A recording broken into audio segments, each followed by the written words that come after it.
अस्सलामुअलैकुम। सबसे पहले हम व्हिप्ड क्रीम बनाएंगे अपनी सादी क्रीम से। एक क्रीम हमने ले ली है जिसे हमने घंटे के लिए फ्रीज़र में रखा है। उसके साथ दो बोल हैं, इनको भी हमने फ्रीज़र में रख के थोड़ा ठंडा कर लिया। हम एक को दूसरे के ऊपर रख देंगे ताकि ये ठंडा रहे। अब हम क्रीम निकाल के इस बोल में डालेंगे और ब्लेंडर से 5 मिनट के लिए ब्लेंड करेंगे। उसके बाद हम 1 चम्मच चीनी डालेंगे, स्टीविया बेसिकली, या कोई भी स्वीटनर कीटो फ्रेंडली। उसके बाद हम 1 मिनट के लिए दोबारा ब्लेंड करेंगे एंड देन हम 1 चम्मच बटर लेके उसे माइक्रोवेव में गर्म करके और वो मिक्स करके 5 मिनट के लिए दोबारा ब्लेंड करेंगे तो हमारी व्हिपिंग क्रीम बन जाएगी जो कि कीटो फ्रेंडली होगी। हमने इसे 5 मिनट के लिए बीट कर लिया है। अब हम इसमें 1 चम्मच स्टीविया डालेंगे और 2 से 3 ड्रॉप वनीला एक्सट्रैक्ट के।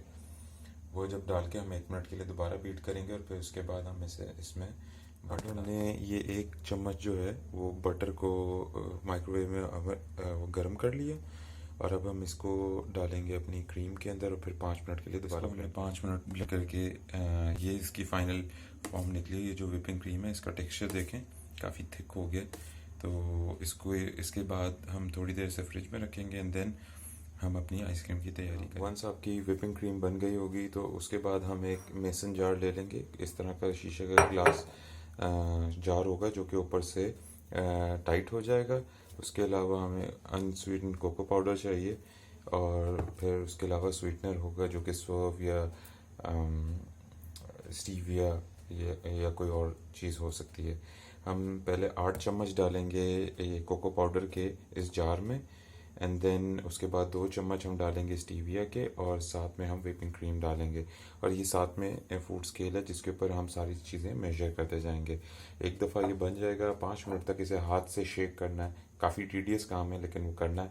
एंड देन जब वो अपनी वॉल्यूम को डबल कर लेगा ऑलमोस्ट, तो फिर हम उसे 5 से 6 घंटे के लिए फ्रिज में रख लेंगे और हमारी जो आइसक्रीम है कीटो आइसक्रीम चॉकलेट वाली वो तैयार हो जाएगी। ये अब हमने इसमें सारी चीज़ें डालनी है जार के अंदर और उसके बाद हम इसका लिड बंद करके 5 मिनट के लिए शेक करेंगे और फिर फ्रिज में रख देंगे कोई 5 से 6 घंटे के लिए और हमारी आइसक्रीम तैयार हो। अब इसे 5 मिनट हमने ये शेक कर लिया और आप देख सकते हैं कि ये चम्मच में ये आइसक्रीम हमारी तैयार है। बस अब इसे हमने फ्रिज में रखना है, फ्रीज करना है 5 से 6 घंटे के लिए और ये हमारी आइसक्रीम। ये जो आइसक्रीम है, सिंस इसमें स्टीविया है तो स्टीविया थोड़ा ज़्यादा स्टिफ हो जाता है जब उसे आप रखते हैं फ्रिज में। तो इसको मैंने कोई 15 से 20 मिनट बाहर रखा है ताकि ये थोड़ा मेल्ट हो जाए, वरना ये टूट नहीं रहा था। तो अगर आप इसमें देखें तो बिल्कुल यानी आइसक्रीम की शक्ल की ये है। इसे आप इसका एक स्कूप निकाल लिए, आप अपने मैक्रोस के हिसाब से इसे यूटिलाइज कर सकते हैं। काफ़ी मज़ेदार ये आइसक्रीम आपकी तैयार हो गई है।